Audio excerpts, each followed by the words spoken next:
Hey everybody, welcome to Comics Unchained. We're back. I'm Indiana Leone. This is, as always, Sergio Sanchez. And we have a resident voiceover by the name of Crystal. Hey Crystal. Hello. She's going to be giving us some outside perspective from time to time, and we hope she has a good time hanging out with us. For someone who doesn't read comic books. Nope. Yeah. So today we've got another special video for you. We're going to be books Infinite Frontier, which is going to be the culmination of all this future state stuff that's been going on. Joker, which is going to be kind of a beginnings to some of the aftermath of some of this Infinite Frontier stuff. And we're going to finish off with an Image book called Radiant Black. Ooh. So had to throw a little bit of a zinger in there, right, with the Image book. So yeah, because I'm a DC Marvel guy, unfortunately. I do read some Image stuff here and there, but yeah, not a lot of it. I feel bad. Well, here we go, everybody. Comics Unchained, another episode.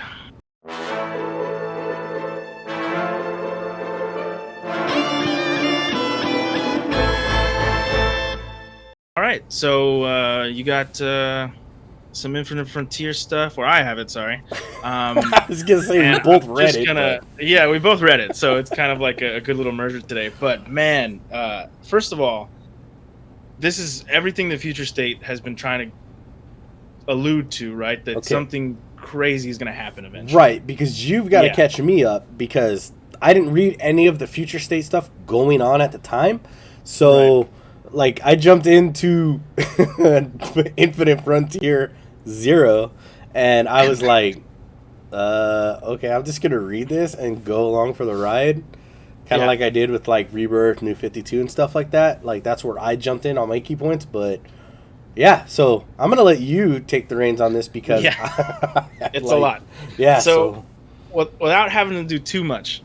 Basically, within the last, 5-6 years, we've had New 52, then that ended and now this is what I can assume is the end of Rebirth going into what they want to do from this point on. Right. Future State, which we got at the end of what the Rebirth stories are, is possible futures that are the outcome of this new beginning.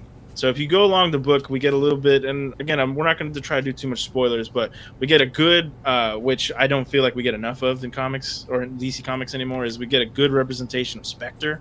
Which is really cool to see. You don't like, and dude, Spectre was such a big deal back in the days when he came out. He's almost like, geez, what would you compare him to? Like if you had to go in the Marvel, like a Watcher maybe? Yeah, I'd say a Watcher that's a bit more hands-on. Yeah, well, I mean, even the Watchers, even though we don't do anything, they do everything. Yeah, no shit. So we get some of Spectre. If you've been keeping up, we get some of the consequences of Wonder Woman's actions over the last couple, years and stuff. So that was really cool to look at. But a majority of this book is a bunch of these stories of all of our characters leading into what's going to be their new stories with either their new writers or writers that are coming back. There's a laundry list of them. It looks pretty good. It looks pretty interesting. And at the very end, of course, as DC always does, a very big, let's say a feature. Of what's to come. If you're reading Infinite Frontier, if you picked up issue 0, the ending of that book is more of the what the fuck moment. Exactly. Yes. And so it makes it all for that. The artwork's great in it, as I'm going to always say, like, because I'm, kind of, I don't use big words. Because I suck. But, like... it's my brain stems. They don't let me say the words that I want to talk about. But what I like, even Crystal had to admit, as she skimmed through the book, Wonder Woman outfit. Oh, I loved it. It was great. I loved it. Amazing. It looked amazing. I liked it. Yeah. I liked the whole... I felt like it really represented where she was at within the book, And so one of the other things I want to touch on in the book is how it goes through, we see, how you mentioned, we see all the other characters and what's going on at the time of this.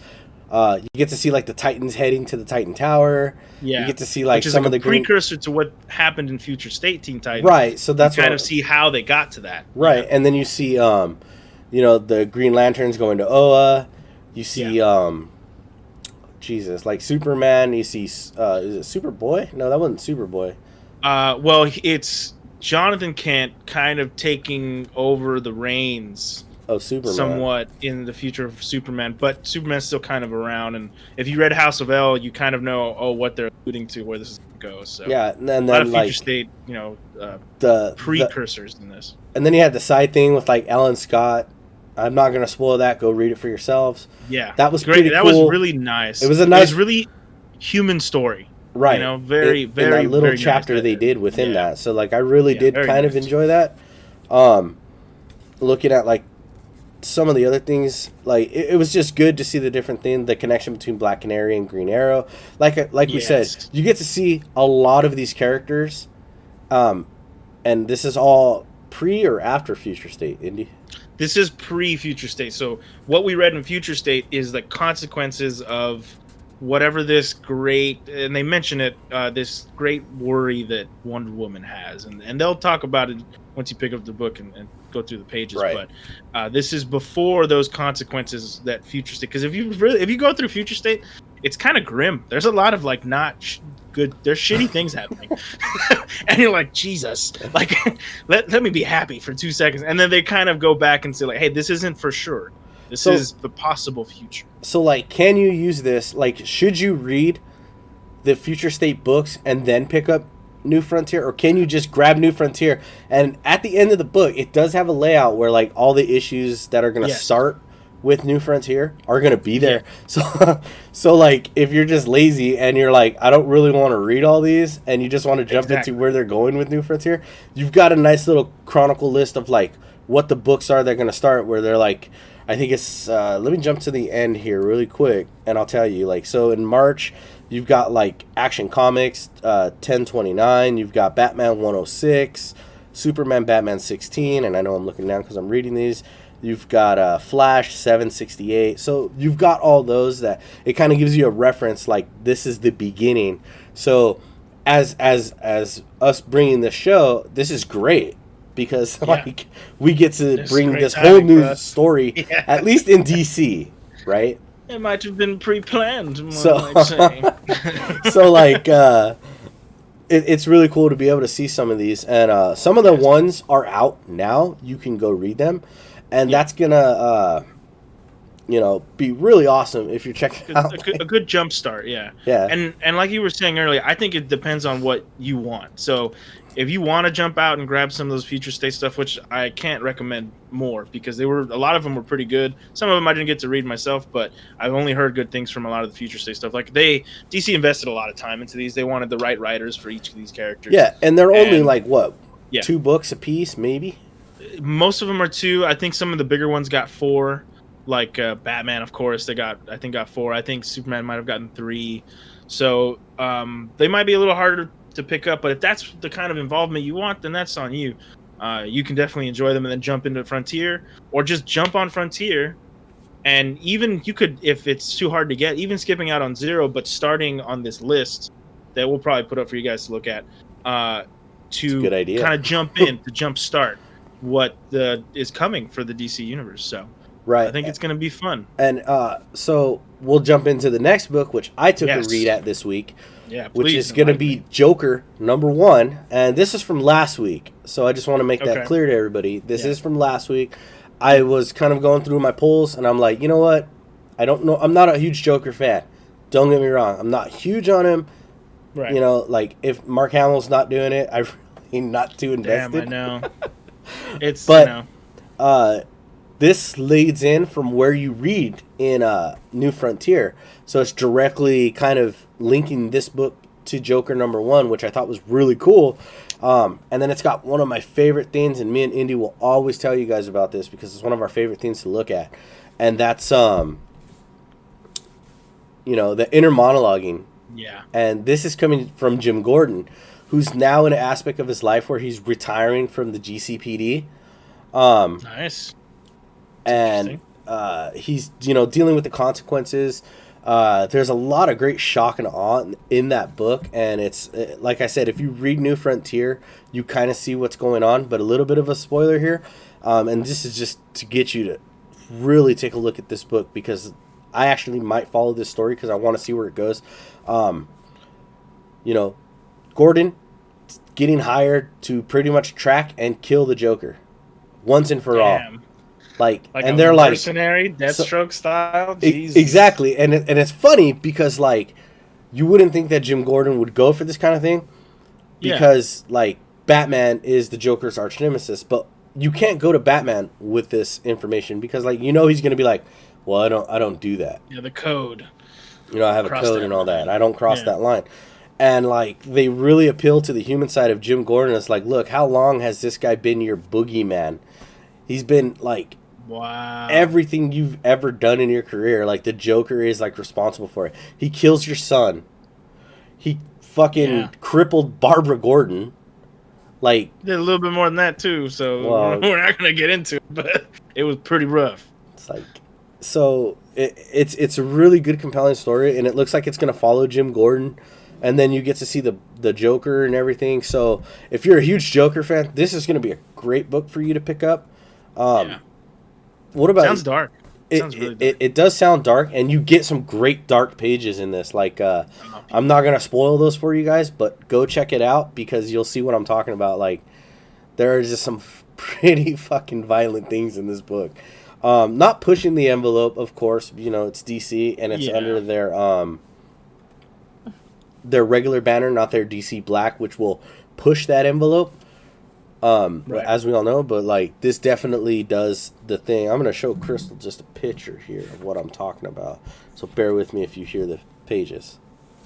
Oh shit! Oh my god! So like it pushes it. First words. Oh shit! Oh okay, yeah. But like you're gonna definitely want to check this one out, guys. So if you slept on it, go definitely check it out because if you're a Joker fan, sorry, our hands are there. Oh God, the hands of God. Oh no. They've appeared. No, we are blessed. It's like, so this is great, and like this is cool for like someone like Crystal, where if you're looking to get into these books, the number ones and stuff like that, is you can cover that all, and this is going back to Infinite Frontier. You can cover that in that book and then jump into the new Future State stuff. So that's going to be really cool into Infinite Frontier. And like I always love when they do, like there are some reboots that shouldn't be done, and I know a lot of people complain, dude, reboot after reboot after reboot is just too much. But like in the end, guys, it's a great way to bring in the new comic book fans, and that's what I love. Some of these reboots are worth it. That's really the aim. Because when you're at Action Comics 1069 books in, you're not gonna be like, I don't want to go back and read Action Comics 1. And a lot of people are gonna be like, I don't want to read that because like, dude, like the art is not, well, it's different. It's a different time. It's a different time, and you're just like, I don't know where I'm going. And then it's like, you don't want to have to read like Infinite Crisis 2 to like follow everything in and just do all that. So like these reboots, they're not a bad thing, guys. Like I got over it. So it's always great to have those. So like taking a look at stuff like this and being able to jump in, and Indy will put that list on you guys when he's done. Yes. So you guys can take a look at that list and kind of get a feeling where you're going with that. But yeah, man. I mean, I'm gonna definitely enjoy this for the ride that it's gonna be, because so far, just reading Infinite Frontier and Joker makes me want to go out and like pick up a few more of the issue ones, which we might cover on the channel later on. So of course. Definitely take a look at Joker issue 1. And as always, we will tag artists and everything in there, so you can take a look at some of their other works. And let's go into what you got next there, bud. Yeah. So, and I didn't know how to say kind of like it's all right. Kind of like how you were saying though. Reboots kind of restarted everything, but at one point, all of these characters were new. A long time ago, Superman was a new character, Batman. And luckily, in this day, creativity doesn't end. So we got this book by Kyle Higgins, who, if you know that name, he's done some great stuff. During the New 52 era, he did probably one of the better books in Nightwing. And then he did some... no, because I never read Nightwing. And then he did a little bit more off-mainstream books with, like, Boom and I believe... what was the other one? Boom and... well, whatever. With Power Rangers, where Like, people is it really sad that, enjoyed like- those books as well. Yeah, is it sad now that like when you're like boom, it's like Power Rangers, I mean, that's it though. maybe, Like, that's maybe all- Transformers. I don't know. Like maybe. they got like all them like '80s cartoons, you know, like Yeah. under their flagship. Like isn't TMT boom? Like TMNT? Jesus It Christ. was, but I think I moved over to Dark Horse because DC's working TMNT now. Okay, so yeah, I don't Yeah. know. But I know anyways, Boom's a scatter company that I don't. they kind of They put some great books out. They do. Yeah, they do. I've had in the past. I've had some just- amazing stuff. I from can't say that a lot of my Much- collection Yeah. is Boom. them. No. But like you said, some good stuff like Kyle Higgins' Power Rangers was one of their best sellers, and then with some great art by Marcelo Costa. Oh, don't worry about Yeah. names. Dude. We're gonna fuck those up all the time. Like I It's- can it's barely like- pronounce good English, let alone fucking names, dude. It's like that scene in the Adam Sandler movie, like in Billy Madison. Would you like to spell the word buzz? Buzz. Rizzuto's not a word; it's a name. Oh Jeez. Christ! But we got something new from Kyle Higgins, and it's called Radiant Black. Ooh. I wasn't too sure about it. It kind of looked like some type of, I don't know, techno weird stuff just from the cover. But I was like, hey, I gotta trust Kyle Higgins. He's given me some good stuff in the past. I picked it up.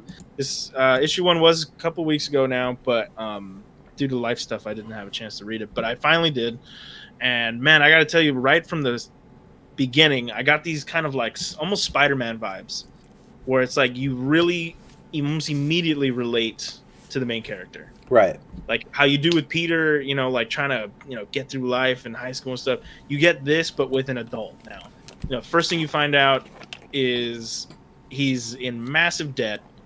He's a writer, and he's so taken down by life. So he must that, live in California. He's just crying. And that's funny that you bring that up because he went to LA to become a writer and basically has to go back home and live with his. So it's super relatable to like today's climate. Like it's almost impossible to live on your own out in California. Trust me, I know. And and Well, so I had for to me, leave there. I had to come to reading- Nebraska. Exactly. For me, reading those first 3 or 4 pages was like, oh man, I know exactly how this guy feels right now. So that relatability, and that's huge in comics, and you know that. Like once you relate to a character, Right. because it's impossible to relate to them as heroes, but when you see who they really are, like No, it's not. you know, Bruce Wayne, the tormented, you know, adult, I'm a hero.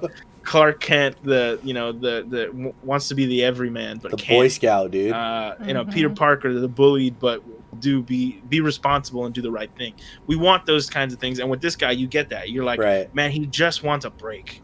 Like he just wants a break from all this shit. And as the book goes along, you kind of find out how he gets his powers. It's a legitimate origin, but it's not too campy either. It's kind of put a lot of reality, and then of course, like most books, you get a really revealing, not revealing, but adding more questions to what's going on in this book by the time you get to the end. Right. And honestly, Kyle Higgins delivers again. The art is beautiful. It's really relatable.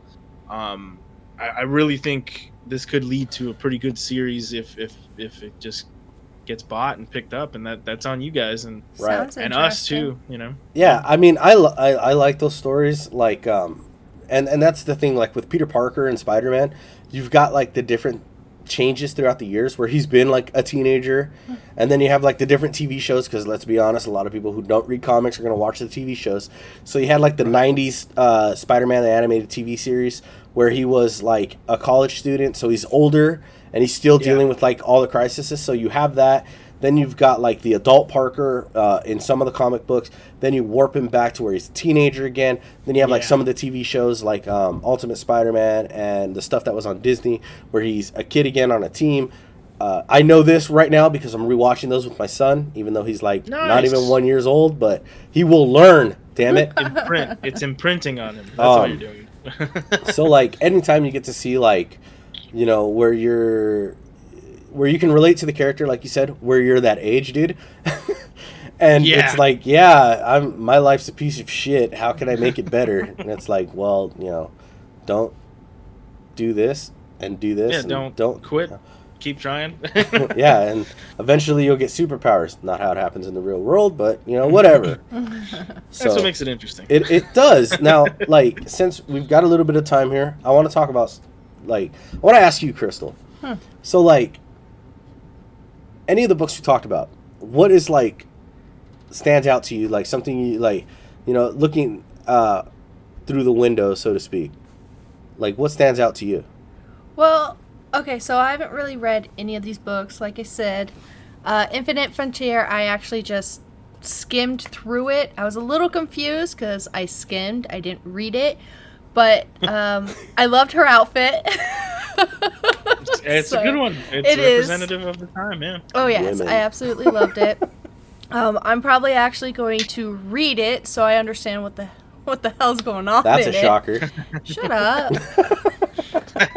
No, it wasn't that you can read. It was just I never see you pick up a comic book. Like that makes me like happy. Like, it's holy a crap. happy Shocker. Yeah. So like, Okay. And maybe one day you'll read about Shocker. We'll see how that goes. Wait, what? Oh no, the comic book jokes—they aren't working. That's it. Recast. We're recasting you. It's too late. No, this is Hollywood. You gotta be in it, man. You gotta remember, she comes from like watching a lot of like the Marvel films, the TV shows, the animated movies, maybe. So like, I think that is like a great definition. If you guys are hearing her, that some of these books are just you're able to jump into and read, and so like that's just really cool, and I like that, and that's kind of what like. That's why we're bringing her into the show. Yes, you can't see her. That's her choice, and we support that choice. Oh, thanks. But kind of. There'll be some cameras that I'll set up secret when you guys are asleep. I mean, I've got those. Wait, what? They're all over the house, man. Oh, that's right. You put them in already. Okay, cool. Yeah. We'll figure it out. We're good on that. Don't worry, Crystal. It has nothing to do with you. Yeah, just keep talking. Anyway, so that makes me like really happy. I mean, like jumping in, like especially like right now is the perfect time for her to get into like the DC stuff. So like you can hear those comments from someone who generally doesn't read comic books, watches the movies, and knows like that universe, and then coming into the fold. And that's kind of why we wanted to bring her on board and introduce her, because I think that's gonna bring in a whole nother dynamic. So yeah, I think it'll work out. Cool. I hope so. I'm a little quiet. Sorry. It's cool. No, that's fine. You just gotta get used to it. We're fucking egomaniacs, man, so you get to talk and be on camera, the better. Indy likes to hear himself talk. I think I talk more, but I'm not going to admit that. Well, I like You guys are a little bit tied right now. Are we tied? Yeah. Oh, shit. I'm tied. tied. See, I'm going to have to end up beating your ass, dude. Yeah, and I'm not going to go down without a fight, so I guess we're both going to die. Oh, God. Life dismissed. Anyways, I think that's about going to do it for us, guys. This has been another great episode of Comics Unchained. I hope you guys are having as much fun as us, but not as much because I'm selfish. Serg, you want to go away and give us a little goodbye here? I do, and I just want to let you guys know that if you guys like my shirt that I'm wearing, you can check it out at CBC Clothing. I'll link that down in the description. You can pick up good friends of ours, good guys. Yeah, great guys. So that's gonna do it from us today.